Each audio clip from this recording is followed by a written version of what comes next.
बेचैनी आपके ऊपर तारी है, उस बेचैनी के आलम में नबी ने फरमाया लानतुल्लाहि अलल यहूदी वन नसारा, अल्लाह की लानत हो यहूदियों के ऊपर और ईसाइयों के ऊपर, अल्लाह की लानत हो यहूद और नसारा के ऊपर। इत्तखज़ू क़ुबूर अंबियाइहिम मसाजिद, उन्होंने अपने नबियों की कब्रों को मस्जिद बना लिया, अपने नबियों की कब्रों पर जाकर के सजदा करने लगे। ओ लोगों, तुम मेरी कब्र पर ऐसा कुछ मत करना। नबी अपने आखिरी टाइम में कब्र परस्ती से मना कर रहे हैं। जिस नबी ने अपनी वफात से 2 दिन पहले अपनी उम्मत को शिर्क से रोका है और कब्र परस्ती से रोका है, आज सीमांचल को छोड़ दीजिए, सीमांचल अल्हम्दुलिल्लाह इस बुराई से बहुत हद तक पाक है। आप बिहार के और इलाकों में चले जाइए, आप झारखंड के इलाकों में चले जाइए, आप बारसोई चले जाइए, आप कलकत्ता चले जाइए, आप बिहार के सहरसाम में चले जाइए। ऐसे ऐसे इलाके हैं मेरे भाई जहां हर मोहल्ले में कोई मजार है, कोई कब्र है, जहां सजदे हो रहे हैं, जहां मुरादें मांगी जा रही हैं, जहां बिगड़ी बनने का दावा किया जा रहा है। नबी ने अपनी उम्मत को बुत परस्ती से मना किया था। आज नबी के मानने वाले, नबी के उम्मती जगह जगह कब्रों की पूजा कर रहे हैं और कब्र की इबादत कर रहे हैं। उसी शनीचर के दिन अल्लाह के प्यारे नबी ने अपने सहाबा से कहा कि कोई कलम ले आओ, कागज ले आओ, मैं कोई तहरीर लिख के दे देता हूं ताकि तुम मेरे बाद गुमराह मत हो जाना। अब जब नबी ने यह बात कही कि कलम ले आओ, कागज ले आओ, मैं कुछ लिख देता हूं, तो अब सहाबे किराम में आपस में इख्तिलाफ हो गया। कुछ सहाबा ने कहा कि नबी की हालत बहुत कमजोर है, आपकी सिचुएशन बहुत कमजोर है, बीमार हैं आपको अभी ये तकलीफ देने की जरूरत नहीं है, हमारे पास कुरान है, अल्लाह के नबी की हदीस है, वो काफी है, हमें किसी और तहरीर की जरूरत नहीं है। कुछ लोगों ने कहा जब अल्लाह के नबी खुद कह रहे हैं कि कलम ले आओ, कागज ले आओ, मैं लिख देता हूं तो ले आओ। इस बात पर आपस में झगड़ा होने लगा, बहस होने लगी, और जब बहस होने लगी अल्लाह के नबी ने कहा चले जाओ यहां से। नबी ने सबको वहां से हटा दिया। इसका मतलब यह हुआ कि अगर वो बात इतनी इंपॉर्टेंट होती, इतनी अहम होती कि उसके बगैर मुसलमानों का काम न चलता, तो नबी सहाबा से ये ना कहते कि चले जाओ, नबी कहते ले आओ, मैं हर हाल में लिख के दे देता हूं। नबी ने नहीं लिखवाया, इसका मतलब कि वो बात पहले से आप बता चुके थे, वो बात कोई इतनी इंपॉर्टेंट बात नहीं थी। इतवार का दिन आया, नबी की वफात से 1 दिन पहले नबी ने अपने सारे गुलामों को आजाद कर दिया। नबी के घर में जितने हथियार थे, तलवार थी, ढाल थी, ज़रा थी, सब आपने मुसलमानों के लिए वक्फ कर दिया। इतना ही नहीं, आपके घर में 7 दीनार थे, आपने उनको भी सदका खैरात कर दिया। इतवार के का दिन गुजारने के बाद जब रात आई है और चराग जलाने के लिए तेल की जरूरत पड़ी है, तो अम्मा आयशा कहती है मेरे पास तेल नहीं था, मुझे पड़ोसी से मांगना पड़ा, तब जाकर मोहम्मद रसूलुल्लाह के घर में चराग जला है, रोशनी हुई है। अल्लाह। मेरी प्यारी माँ और बहनों, आज आपका चप्पल आपकी पसंद का ना आए, आपका कपड़ा आपकी पसंद का ना आए, आपकी पसंद की ज्वेलरी आपका शौहर ना लाए, तो मियाँ बीवी में झगड़ा हो जाता है। बीवी कह देती है अरे जाइए, आपके साथ तो शादी करके मैं फंस गई, शादी करके फंस गई आपके साथ, आप तो कभी मेरी पसंद का सामान नहीं लाते हैं। आज शौहर अपना दिल और कलेजा निकाल के रख दे, तब भी बीवी खुश नहीं होने वाली। वो एक लतीफा है ना कि एक मौली साहब थे, बहुत अच्छी तकरीर करते थे, बहुत पब्लिक उनकी बड़ी इज्जत करती थी, बड़ा लोग एहतराम करते थे, और घर में जो उनकी घरवाली थी वो उनकी इज्जत ही नहीं करती थी, उनको मानती नहीं थी। तो एक दिन उनकी घरवाली ने कहा अरे सुनते हो, रात मैंने ख्वाब देखा एक बुजुर्ग हवा में उड़ रहे हैं, एक बुजुर्ग को देखा मैंने कि हवा में उड़ रहे हैं, मैं तो देख के बड़ी अचंभित हो गई, हैरान हो गई। तो मौली साहब ने कहा कि अरे पागल, वो बुजुर्ग मैं था जिसको तुमने हवा में उड़ते हुए देखा था। कहा अच्छा आप थे, इसीलिए थोड़ा टेढ़ा टेढ़ा उड़ रहे थे, सीधा नहीं उड़ रहे थे। तो बीवी कभी शौहर की तारीफ करने को तैयार नहीं होती है, ये मिजाज होता है मेरे भाइयों बीवियों का। लेकिन आप देखिए नबी की बीवियों ने कैसी जिंदगी गुजारी। नबी ने अपनी बीवियों को कोई लग्जरी लाइफ नहीं थी, कोई शानदार घर नहीं है, कोई शानदार कपड़ा नहीं है, कोई शानदार फर्नीचर नहीं है। नबी की हयात का आखिरी दिन है और नबी के घर में जो चराग जल रहा है, चराग की बत्ती का तेल भी उधार मांग के लाया गया है। सोमवार का दिन आता है, नबी अकरम की जिंदगी का आखिरी दिन है। अल्लाह के प्यारे नबी फजर की नमाज का टाइम होता है, बिस्तर से उठते हैं, अपने कमरे के दरवाजे पर आते हैं, पर्दा हटाते हैं, सामने सहाबे किराम नमाज पढ़ रहे हैं, अबू बकर सिद्दीक नमाज पढ़ा रहे हैं और सहाबे किराम नमाज पढ़ रहे हैं। ये मंजर देख करके अल्लाह के नबी बहुत खुश होते हैं और आपके चेहरे पर मुस्कुराहट आ जाती है। आप जब मुस्कुराने लगते हैं तो सहाबे किराम नमाज की हालत में अपने नबी की मुस्कुराहट को महसूस कर लेते हैं। सहाबे किराम समझ जाते हैं कि अल्लाह के नबी अपने कमरे के दरवाजे पर आए हैं। सहाबे किराम ताली बजाने लगते हैं, लुकमा देने लगते हैं हजरत अबू बकर सिद्दीक को कि जल्दी से पीछे चले आओ, अल्लाह के नबी आ चुके हैं। लेकिन जब अल्लाह के नबी ने महसूस किया कि सहाबे किराम चाहते कि मैं इमामत कराऊं, तो आपने इशारा किया कि नमाज पूरी करो और उसके बाद आपने पर्दा गिरा दिया। ये आखिरी नजर थी, सहाबा कहते हैं आखिरी दीदार था जो हमने अपने नबी का किया था। फजर का टाइम खत्म हुआ, चाश्त का टाइम शुरू हुआ, सूरज आसमान की तरफ बुलंद होने लगा। जैसे जैसे सूरज बुलंद हो रहा है, चाश्त का टाइम हो रहा है, मोहम्मद रसूलुल्लाह की तकलीफ बढ़ रही है मेरे भाई। आपने अपनी बेटी हजरत फातिमा को बुलवाया। हजरत फातिमा ने आकर के अपने बाप को तकलीफ में देखा, फरमाया वाह करबा बता, हाय मेरे अब्बा जान की तकलीफ। आपने फरमाया लईसा अला अबी की करबुन बादल यौम, ऐ मेरी बेटी फातिमा आज के बाद तेरे बाप के ऊपर कोई तकलीफ आने वाली नहीं है, आज तेरे बाप की जिंदगी का आखिरी दिन है। एहसास हो गया था कि आज आखिरी दिन है। फिर आपने हजरत फातिमा के कान में कहा, ऐ फातिमा मैं बहुत जल्द दुनिया से जाने वाला हूँ, मैं छोड़ करके तुमको दुनिया से जाने वाला हूँ, तेरा बाप तुझसे जुदा होने वाला है। ये सुन करके हजरत फातिमा की आंखों से आंसू आ गए। फिर आपने उनके कान में फरमाया, ऐ फातिमा मेरे अहले बैत में, मेरे घर वालों में सबसे पहले तुम मुझसे मिलोगी, तुम्हारा इंतकाल सबसे पहले होगा, और ऐ फातिमा तुम तमाम जन्नती औरतों की सरदार बनोगी। जब हजरत फातिमा ने यह सुना, उनके चेहरे पर मुस्कुराहट आ गई।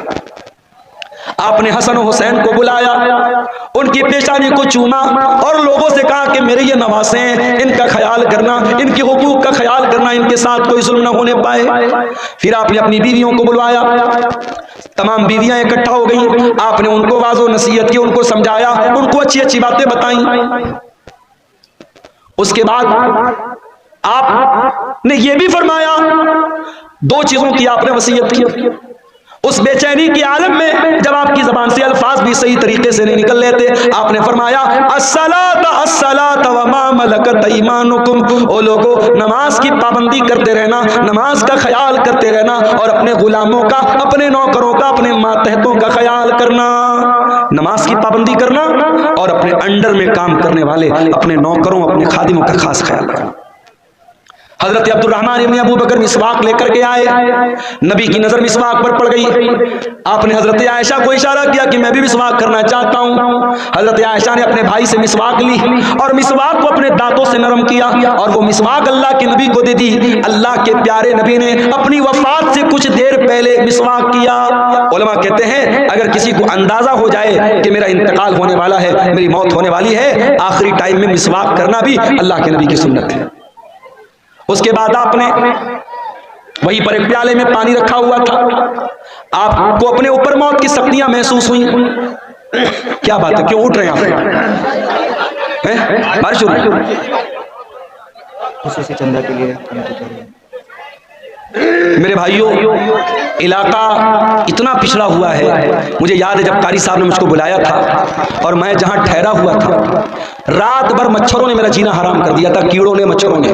मुझे घसिया घाट का इलाका कभी भूलता नहीं। और मैंने कहा था कि इतना पिछड़ा इलाका बहुत कम देखने को मिलता। अब तो माशाल्लाह रास्ते वास्ते भी बन गए, कुछ तरक्की हुई है। इस इलाके में ये कारी अब्दुल बासित साहब ने ये इदारा खोला है और आप जानते हैं ये जलसा इदारे के चंदे के लिए जलसा हो रहा है। ये बार बार बताने की जरूरत नहीं है। मैं बंगाली उलमा की तरह चंदा करने वाला मुकर्रिर नहीं हूं, लेकिन मैं आपसे गुजारिश करता हूं, ये जलसे वालों की मेहनत पर पानी मत फेरिए। बारिश हो रही है, हल्की फुल्की बारिश हो रही है, अगर हो भी रही थोड़ा बहुत भीग भी गए तो मसला नहीं है, लेकिन आप इस इदारे के ऊपर पैसों की बारिश जरूर करके जाइएगा। और जो भी चंदा 100, 200, 1000, लाख, 2 लाख जो भी आप दे के जा सकते हैं, इदारे का ताउन करके जाइएगा। खुसूसी तौर पर ये मेरी आपसे गुजारिश है, इदारा आपके ताउन का मोहताज है। इलाका आप देख रहे हैं, इदारे की जरूरत आप देख रहे हैं। मैं रसूल की वफात का वाकया बयान कर रहा हूं, थोड़ी देर और आपके सब्र का इम्तिहान लेता हूं, फिर मैं आपसे इजाजत दे लूंगा।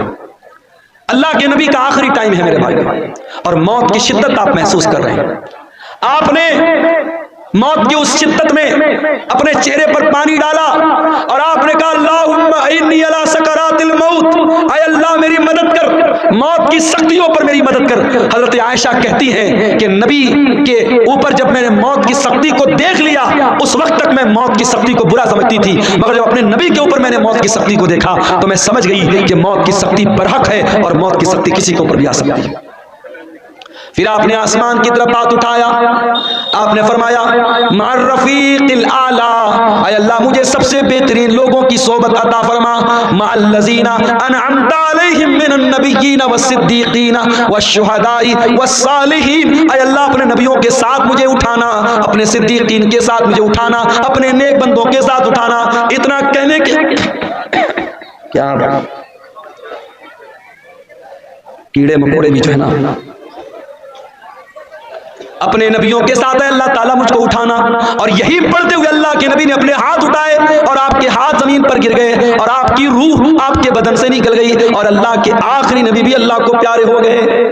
इन्ना लिल्लाहि व इन्ना इलैहि राजिऊन।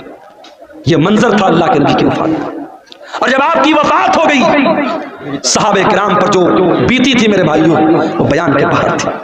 हज़रत फातिमा ने कहा या अबता मन जन्नतुल फिरदौसी मावा, या अबता इला जिब्रील नना। ऐ मेरे अब्बा जान, हम आपकी मौत की खबर जिब्रील अमीन को दे रहे हैं। ऐ अब्बा जान, आपका ठिकाना जन्नतुल फिरदौस है। या बता अजाब रब्बन दा, ऐ अब्बा जान आपने अपने रब की दावत को कबूल कर लिया, अपने रब के पास चले गए। ये नबी की वफात का मंजर था मेरे भाई। नबी के इंतकाल के बाद आपकी जनाजे की नमाज भी हुई, मगर किसी एक इमाम की इक्तदा में नहीं हुई। लोग आते गए, पढ़ते चले गए। पहले मर्दों ने पढ़ी, फिर औरतों ने पढ़ी, फिर बच्चों ने पढ़ी। एक एक करके, दो दो करके, तीन तीन करके लोग आते थे, पढ़ते थे, चले जाते थे। किसी इमाम के पीछे आपकी जनाजे की नमाज नहीं हुई। और जब नबी को दफनाया गया तो हजरत फातिमा ने कहा था हजरत अनस से, अताबत अनफुसकुम अन तहसू अला रसूलिल्लाहि सल्लल्लाहु अलैहि वसल्लम तुराब। ऐ अनस, तुम्हारे दिल ने गवारा कैसे किया कि तुमने नबी के ऊपर मिट्टी डाली थी। नबी के ऊपर मिट्टी डालना और नबी को मिट्टी में उतारना, कब्र में उतारना, कैसे तुमने गवारा कर लिया। मगर मेरे भाइयों, ये अल्लाह का कानून था, ये अल्लाह का दस्तूर था, ये अल्लाह का हुक्म था और सहाबे किराम ने इस पर अमल किया और प्यारे नबी को भी कब्र में उतारा गया और आपको भी कब्र में दफनाया गया। तो मौत तो सबको आनी है मेरे भाई। कुल्लु नफ्सिन ज़ाइक़तुल मौत, सूरह आले इमरान की आयत नंबर 185 में पहली बात अल्लाह ने यही बयान की। उसके बाद फरमाया व इन्नमा तुवफ़्फ़ौना उजूरकुम यौमल क़ियामा। और ऐ मेरे बंदो, मरने के बाद जब तुम अल्लाह के पास जाओगे तो क़यामत के दिन तुम्हारे अमल का पूरा पूरा बदला तुम्हें दिया जाएगा। दुनिया में जो अच्छा अमल किया, जो बुरा अमल किया, जो नेकी किया, जो गुनाह किया, सबका बदला अल्लाह ताला क़यामत के दिन तुमको देगा। दुनिया में नेकी का फल मिल भी सकता है, नहीं भी मिल सकता है। गुनाह की सजा मिल भी सकती है, नहीं भी मिल सकती है। मगर नेकी और गुनाह की असल जो उसकी जजा है, जो सजा है, वो आखिरत में मिलेगी। दुनिया दारुल अमल है, आखिरत दारुल जजा है। यहाँ अमल करोगे, यहाँ बदला मिल भी सकता है, नहीं भी मिल सकता है, लेकिन वहां बदला मिलेगा। व इन्नमा तुवफ़्फ़ौना उजूरकुम यौमल क़ियामा, तुम्हारे अमल का पूरा पूरा बदला तुमको क़यामत के दिन दिया जाएगा। ये दूसरी बात अल्लाह ने बयान की। और तीसरी बात फमन ज़ुज़िया अनिन नारि व उदखिलल जन्नह, जिसको क़यामत के दिन अल्लाह ताला जहन्नम की आग से बचा लेगा और जन्नत में दाखिल कर लेगा, वही कामयाब होने वाला है। दुनिया में कितनी दौलत थी, कितना पैसा था, कितना नाम कमाया था, कितना स्मार्ट था, कितना हैंडसम था, उसकी बीवी कैसी होती, उसके बच्चे कैसे थे, ये हमारी नजर में कामयाबी हो सकती है, मगर अल्लाह की नजर में कामयाबी क्या है। फरमाया फमन ज़ुज़िया अनिन नार, क़यामत के दिन जिसके बारे में अल्लाह की अदालत में यह फैसला हो जाए कि इसको जहन्नम में नहीं डालना है, इसको जन्नत में डालना है, वही कामयाब होने वाला है।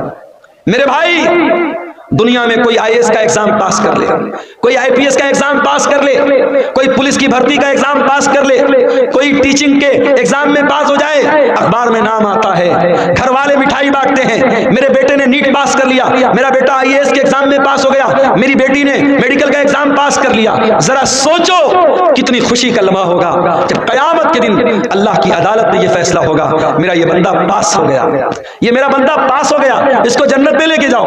और उस इंसान के लिए कितना अफसोस का मकाम होगा जिसके बारे में यह फैसला होगा कि उसके बारे में अल्लाह कहेगा इसको जहन्नम में लेके जाओ। मेरे अजीजों, कामयाबी ये है, इस कामयाबी को हासिल करना है, इसके लिए हमें मेहनत करना है। जहन्नम से हम कैसे बच जाएं और अपने परिवार को हम कैसे बचा लें, इस पर हम मेहनत करें, इस पर हम काम करें, ये करने का काम है। इसीलिए अल्लाह कुरान में कहता है तू अनफुसकुम व अहलीकुम नारा, ऐ ईमान वालों अपने आप को और अपने घर वालों को जहन्नम की आग से बचाओ। दुनिया की आग से बचा लिया तो कौन सा कमाल किया। दुनिया की आग में इंसान एक बार जलेगा, जल के खत्म हो जाएगा, मगर कयामत के दिन की जो जहन्नम की गर्मी होगी मेरे भाइयों, वो बार बार जहन्नम की आग में इंसान को जलाया जाएगा, तड़पाया जाएगा। जहन्नम का अजाब सहन नहीं कर सकते हम, बर्दाश्त नहीं कर सकते हम। जब बर्दाश्त नहीं कर सकते तो कुरान कहता है जहन्नम की आग से अपने आप को बचाने की तैयारी। और चौथी बात जो इस आयत में अल्लाह ने बयान की, फरमाया वमल हयातुद दुनिया इल्ला मताउल गुरूर, दुनिया की जिंदगी तो धोखे का सामान है। जिस दुनिया के चक्कर में पड़कर तुम अल्लाह को भूल के बैठे हो, जन्नत को भूल के बैठे हो, रसूल को भूल के बैठे हो, आखिरत को भूल के बैठे हो, ये दुनिया तो धोखे का सामान है। दुनिया तो धोखे का सामान है मेरे भाई। दुनिया ने आज तक किसी के साथ वफा नहीं की। बड़े बड़े राजा आए, महाराजा आए, अपने महल में सोने चांदी के बर्तन में खाते थे, आज कब्र के नीचे दफन है, उनके महल खंडर बन गए, उनका नामो निशान दुनिया से मिट गया। ये दुनिया बेवफा है, बेवफा थी और बेवफा रहेगी। दुनिया से इश्क मत करो मेरे भाई, दुनिया से इश्क मत करो। दुनिया गद्दार है, दुनिया बेवफा है। दुनिया की हैसियत क्या है? हारून रशीद बहुत बड़ा खलीफा है, अपने दौर के बहुत बड़े आलिम अल्लामा इब्न सम्माक के पास आता है और कहता है इमाम साहब मैं अमीरुल मोमिनीन हूँ, मैं मुसलमानों का खलीफा हूँ, मैं चाहता हूँ कुछ नसीहत कर दीजिए, कुछ समझा दीजिए, कोई कीमती बात बता दीजिए। इब्न सम्माक ने